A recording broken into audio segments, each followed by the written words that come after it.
Acting U.S. Secretary of Defense Patrick Shanahan delivered a carefully worded and wide-ranging speech at the first plenary of the ShangriLa Dialogue on Saturday.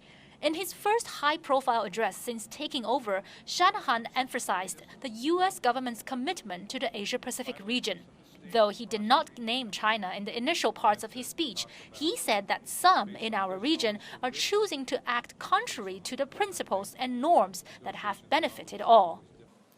No one nation can or should dominate the Indo-Pacific. Perhaps the greatest long-term threat to the vital interests of the states across the region comes from actors who seek to undermine rather than uphold the rules-based international order.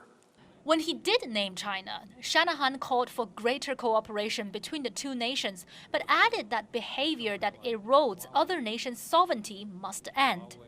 Until it does, we stand against a myopic, narrow, and parochial view of the future, and we stand for a free and open order that has benefited us all, including China.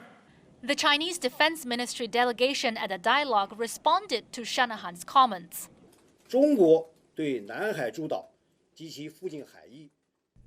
China has sovereignty of the South China Sea without any dispute and a strong historical and legal claim. The freedom of navigation and overflight in the South China Sea has never been blocked.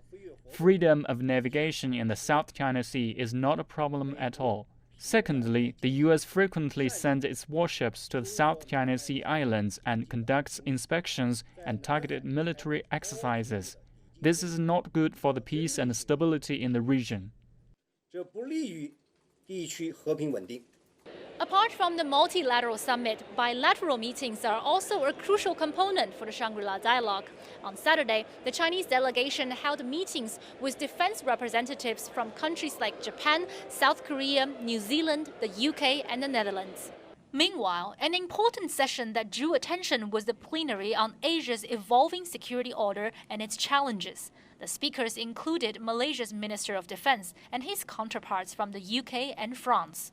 The ministers used the platform to highlight key transnational security issues, the global uncertainty due to the U.S.-China frictions, tensions in the South China Sea, and the issue of Rohingya refugees, among others. With the conclusion of Day 2, the focus will now shift to General Wei Fenghe on Sunday morning when he delivers his speech on China and the international security cooperation. Miro, CGTN, Singapore.